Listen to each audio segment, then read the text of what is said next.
À quoi ça sert vraiment les fiançailles? Je sais pas si tu t'es déjà posé la question, mais moi qui proviens d'une famille dans laquelle le mariage et tous ces trucs-là étaient absolument pas dans notre culture, j'ai longtemps pensé que c'était quelque part un peu traditionnel, presque du folklore, qui fait plaisir aux filles qui ont envie de se sentir comme des princesses, mais c'était pas forcément trop mon cas. Euh, et à part ça, qu'est-ce qu'il reste finalement de ce marqueur qui est les fiançailles, la demande en mariage, la petite bague au doigt, et tout ça, tout ça. Je trouve que c'est important de t'en parler parce qu'en fait, au-delà de l'aspect traditionnel et des jolies effectivement photos Instagrammables, il y a une vraie profondeur possible à travers cet événement. Et je pense que ça peut changer ta vie de couple, d'en avoir vraiment conscience et de jouer peut-être avec ça si tu en as encore l'occasion. Donc si je résume très grossièrement, aujourd'hui on peut dire que les fiançailles c'est beaucoup un peu un processus extérieur. Qu'est-ce que j'entends par là? C'est que c'est très visuel, c'est beaucoup ça a beaucoup une dimension sociale, une dimension matérielle, mais ça a tendance à s'arrêter juste à cet endroit-là. C'est un peu j'ai réussi ma vie, on va se marier et maintenant on va rentrer dans la logistique du mariage. Et donc globalement, quand on va annoncer ça, on va avoir tendance à se dire, ouah, ça y est, le couple va rentrer dans la logistique du mariage. On se dit pas, ouah, ils vont se poser des questions profondes et ça va améliorer leur couple, en général. Et du coup, moi, ma proposition, c'est justement de s'inspirer un petit peu des traditions et des religions qui ont une façon de l'aborder qui peut être un peu plus fine et ce pour pouvoir augmenter notre capacité ben, à faire durer le couple dans le temps parce que ça reste toujours un petit peu l'objectif de final. Moi, ce que j'ai beaucoup aimé quand j'ai discuté avec des couples qui étaient vraiment passionnés par ça, c'est que ils envisagent les fiançailles vraiment comme une période de discernement. C'est un moment de réflexion et ce qui m'avait dit à très juste titre, mais à l'époque j'étais pas capable de vraiment le comprendre, c'est que les fiançailles sont faites pour être rompues.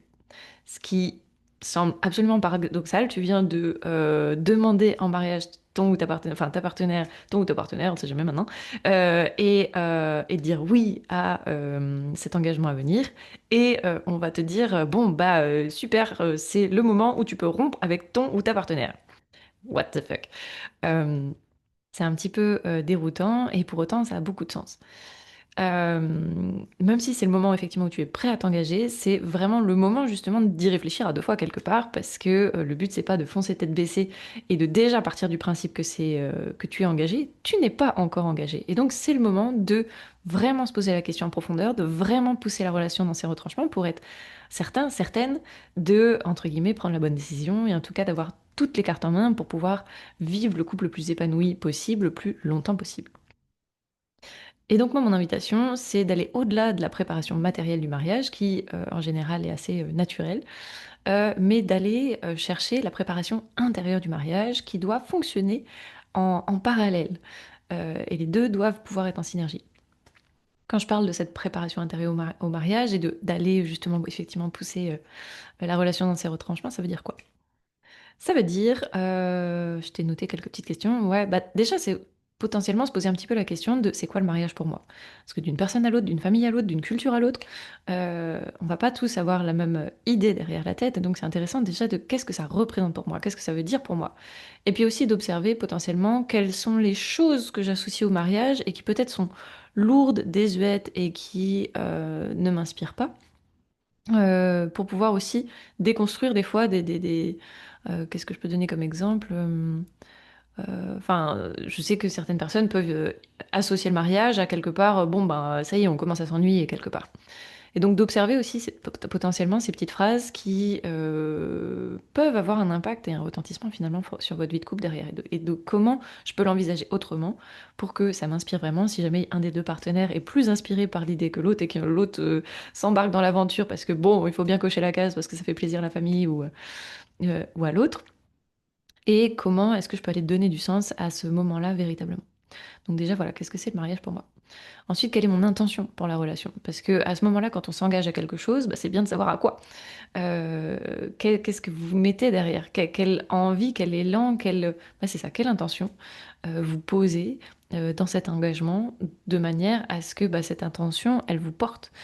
Même chose, c'est vrai que dans l'univers catholique, on rédige une lettre d'intention à son ou sa partenaire qu'on donne au prêtre et qui sera lue ou pas. Elle n'est pas forcément partagée à l'autre, mais c'est un moment où on se pose et on donne justement un petit peu la substance qui va continuer de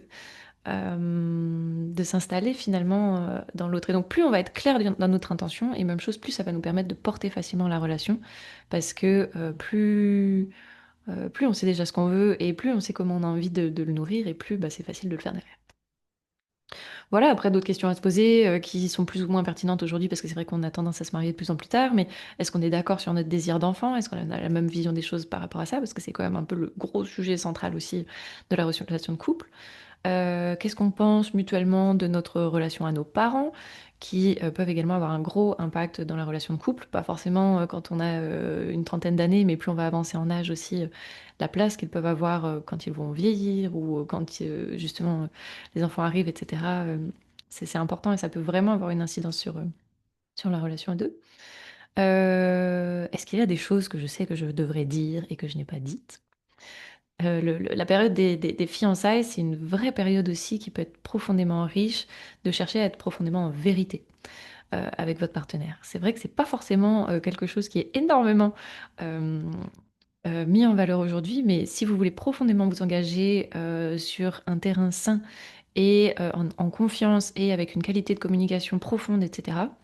Déjà, si pendant la période de fiançailles, vous vous rendez compte que dire les choses vraiment qui vous pèsent sur le cœur ou qui vous tiennent à cœur, mais qui n'ont pas encore trouvé leur place, et que ça, c'est compliqué, il y a peut-être déjà un peu des questions à se poser. Et justement, ça peut être l'occasion de prendre le risque, de se rendre compte que finalement tout se passe bien, ou finalement bah, de challenger la relation et voir si vraiment ces communications-là sont difficiles. Est-ce que vraiment vous voulez vous engager avec cette personne? Donc voilà, ce travail de vérité, il peut être profondément transformateur, il demande beaucoup de courage, mais justement, c'est ce qui va enrichir le lien, souder et permettre de s'engager d'autant plus en confiance avec l'autre. Encore une question à explorer, ça peut être aussi bah, quel est notre rapport à la sexualité? Est-ce que vous vous sentez bien dans cette dimension-là? Est-ce que vous savez en parler? Parce que très très très très souvent, c'est pas le cas. Donc même chose, ça peut être l'occasion aussi d'ouvrir une discussion autour de ça. Ouais, il y aurait beaucoup de choses à dire, mais ça sera l'objet certainement d'une autre vidéo. Puis dernier gros point central qui fait aussi partie, bah, je crois que c'est la première cause de divorce tout court. Est-ce que notre façon de gérer l'argent ensemble est fluide? Est-ce que vous avez été déjà confronté à ce sujet-là? Ou est-ce que pour l'instant chacun gère de son côté et donc il n'y a pas eu de frottement? Mais en tout cas, pouvoir anticiper quelque part cette dimension-là, ça peut être important et d'ouvrir déjà des dialogues par rapport à ça pour éviter que ça devienne un problème plus tard. Donc voilà, pour moi, l'idée dans cette perspective de travail intérieur, c'est d'un petit peu faire un tour d'horizon de votre relation et de regarder toutes les zones où peut-être vous avez tendance à pas y aller, à éviter plus ou moins consciemment parce que en fait ça risque de pas être confortable, ça risque d'être effectivement source de friction. Et donc là, c'est un peu le moment de se poser et se dire bon, on fait le ménage pour partir sur une bonne base. Voilà, enfin, disons en tout cas, ce que j'ai envie de dire, c'est que c'est pas du tout le moment de mettre les sujets un peu difficiles sous le tapis en se disant, bon, bah là, on vit notre meilleure vie, on doit construire notre plus belle journée, etc.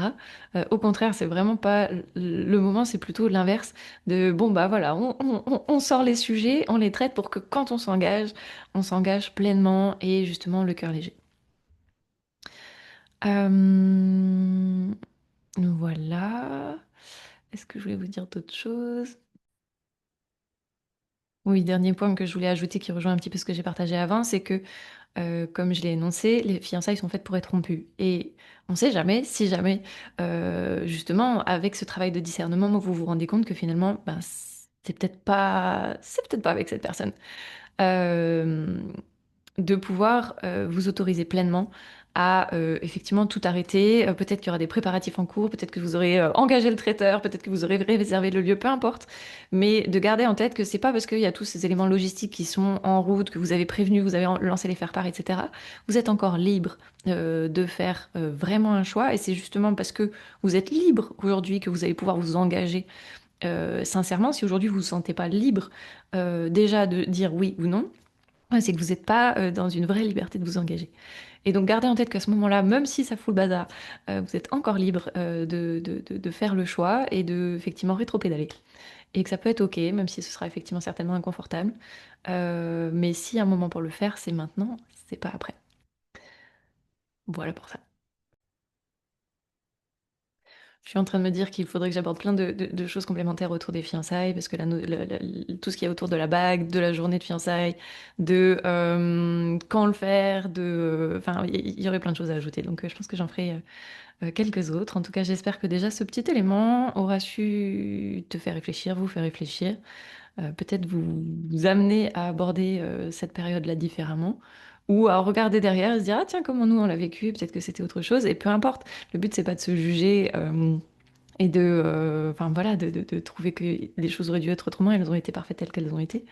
Mais voilà, d'avoir ce regard-là, je pense que ça peut permettre de s'assurer un peu mieux, d'avoir des bases un petit peu solides pour s'engager et créer un couple qui s'épanouit.